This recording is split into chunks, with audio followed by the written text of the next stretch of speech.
Ó Maria concebida sem pecado, rogai por nós que recorremos a vós. em nome do Pai, e do Filho, e do Espírito Santo. Amém.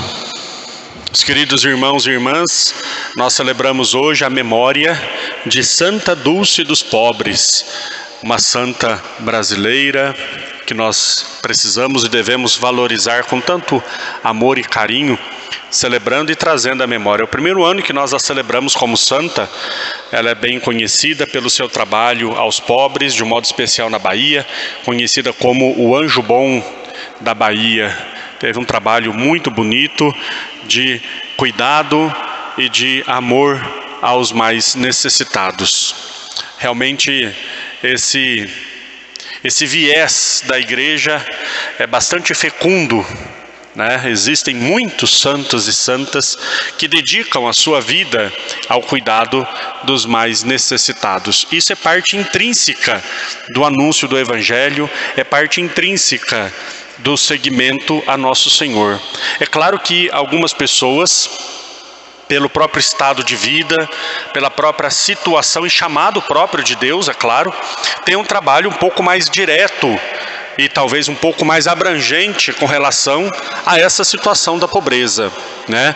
Se nós olharmos Santa Dulce, dedicou a vida dela, sua vida religiosa, e dentro da sua vida religiosa, totalmente dedicada aos pobres. Se nós olharmos Santa Teresa de Calcutá, também teve sua vida toda pautada no trabalho e no serviço aos pobres. Alguns, talvez, de nós poderíamos dizer: eu não posso fazer tanto quanto esses santos fizeram. Talvez eu poderia dizer, eu como padre diocesano, não tenho condições de ter a minha vida inteira devotada e dedicada a esse serviço, né? Tem outras coisas que também são próprias.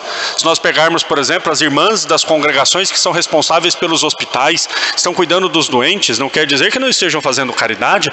As irmãs que têm a responsabilidade, por exemplo, de cuidar das instituições de ensino, também estão fazendo, dentro do seu carisma, dentro do seu papel, a evangelização, como é pedido por Deus.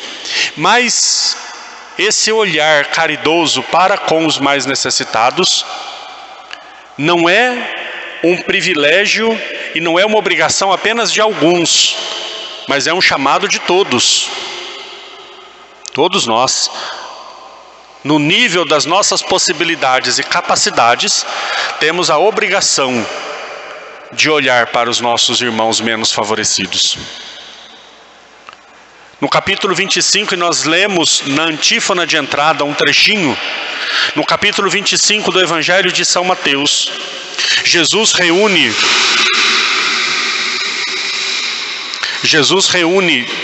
todos os povos diante de si.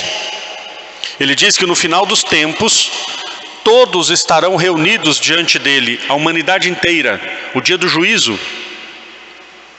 Todos serão colocados diante do rei, que é Jesus. E o rei dividirá alguns à sua direita e alguns à sua esquerda. E dirá aos que estiverem à sua direita, nós conhecemos bem esse texto, né? Vinde, benditos de meu Pai, para o reino preparado para vós. E aí vem a lista. Porque eu tive fome, me destes de comer, tive sede, me destes de beber. Nós conhecemos bem o texto. E depois dirá aos que estiverem à sua esquerda: afastai-vos de mim, malditos. Palavra dura, ainda bem que foi Jesus quem disse, não sou eu. Porque eu tive fome, não me destes de comer, tive sede, não me destes de beber. Pois bem, o que eu quero dizer com isso? Ali não estavam as congregações religiosas chamadas ao serviço dos pobres. Ali não estavam os padres, ali não estavam os bispos, ali estavam todos. Todos. Todos somos chamados a esse olhar e a esse serviço. Que nós possamos, a exemplo dessa santa, ter o nosso coração sensível àqueles que mais sofrem. No Evangelho de hoje nós ouvimos um texto bastante polêmico da parte doutrinal, né? Jesus falando sobre o divórcio. Alguns dizem assim, né? Ah, padre, mas hoje em dia é assim, né? Hoje em dia as coisas são assim. Mas não é hoje em dia, não. Desde o tempo de Jesus o povo já queria separar e casar de novo, viu? Isso não é novidade, não. Nós não estamos aqui lidando com novidade, não. Desde o tempo de Jesus, né? João Batista ainda, quando Jesus ainda não tinha iniciado o seu ministério público, João Batista já arrumou briga por causa disso. Ele foi dizer para o rei: olha, você não pode se casar com a mulher do seu irmão. Perdeu a cabeça por isso, né? Foi preso e depois, por ódio da mulher do rei Herodes, foi decapitado, foi morto, para defender a verdade. Então, desde o tempo de Jesus, o povo já queria arrumar confusão com esse tema. Não, mas... E é engraçado as desculpas que as pessoas dão, né? Eu acho muito engraçado. Aí diz assim: não, mas Deus quer que todos sejam felizes. Então, se a pessoa não está feliz, separa. Porque Deus quer que todos sejam felizes. Claro que Deus quer que todos sejam felizes. No céu, santos. Não, imagina se Deus quer que a pessoa sofra. Como se Deus tivesse arrastado a pessoa no altar, né? Tivesse arrastado, acorrentado até o altar para casar. Enfim, já queriam colocar Jesus à prova e continuam querendo colocar também a igreja à prova, né? Por que não pode separar? Por que tem isso? Porque não foi assim desde o princípio. Não foi assim que o Criador fez. Não foi assim que Deus sonhou. Agora é claro, queridos e queridas, entendam bem uma coisa. Isso aqui serve para nós católicos. Para quem não é católico, faça o que quiser da vida. A igreja nunca vai dizer para uma pessoa o que ela deve ou não fazer, se ela não é católica. As leis eclesiásticas, os mandamentos, só servem para quem é católico. Para quem não é católico, faça o que quiser da sua vida. Mas para nós, que acreditamos em Deus e que seguimos Jesus Cristo, isso para nós é uma verdade. Isso para nós é um ensinamento de Jesus. A igreja não deixa separar. Na igreja não tem nada a ver com isso. Quem disse foi Jesus. Ele disse: mas Moisés deixou. Eu vou fazer uma comparação aqui meio forçada, mas vai dar certo. O povo ainda quis dar a desculpa de que Moisés deixava despedir a mulher.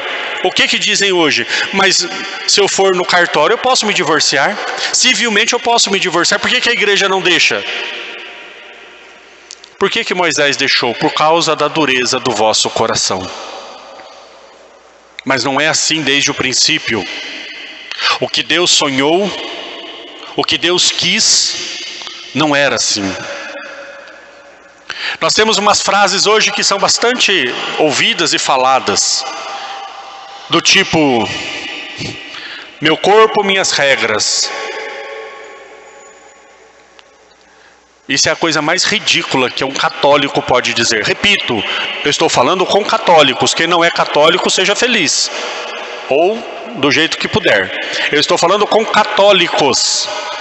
Meu corpo, minhas regras é uma frase que católico nunca pode dizer. Nunca. Sabe por quê?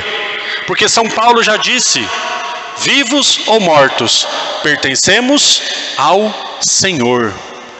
Foi por isso que Deus enviou o seu Filho e por isso que Jesus Cristo, nosso Senhor, morreu na cruz, para que vivos ou mortos pertençamos ao Senhor. Então, católico, o corpo não é seu. Católica, o corpo não é seu. Vivos ou mortos pertencemos ao Senhor. Ao Senhor. Somos dele. Somos propriedade dele. Ele é o nosso dono, Ele é o nosso Criador, Ele é nosso Senhor com S maiúsculo. Senhor quer dizer aquele que dispõe. E nós falamos de boca cheia: louvado seja nosso Senhor Jesus Cristo. Mas depois eu quero mandar na minha vida. Não, na minha vida quem manda é Deus. Na minha vida as leis e as regras são aquelas de Deus. Isso é ser católico, isso é acreditar em Deus, isso é ter fé. Ter fé é saber que Deus sabe o que é melhor para mim, melhor do que eu mesmo. Isso é ter fé. Não, eu tenho muita fé, mas faço do jeito que eu quero, quando eu quero e onde eu quero. Não, isso não é ter fé. Um filho se joga nos braços do pai, confiando que o pai vai segurar. Isso é ter fé. Quando nós nos jogamos nos braços de Deus, acreditando e confiando que Ele sabe o que é melhor para nós. Que Deus nos abençoe e faça de nós filhos e filhas que possam um dia contemplá-lo no céu por toda a eternidade. Louvado seja nosso Senhor Jesus Cristo. Para sempre seja louvado.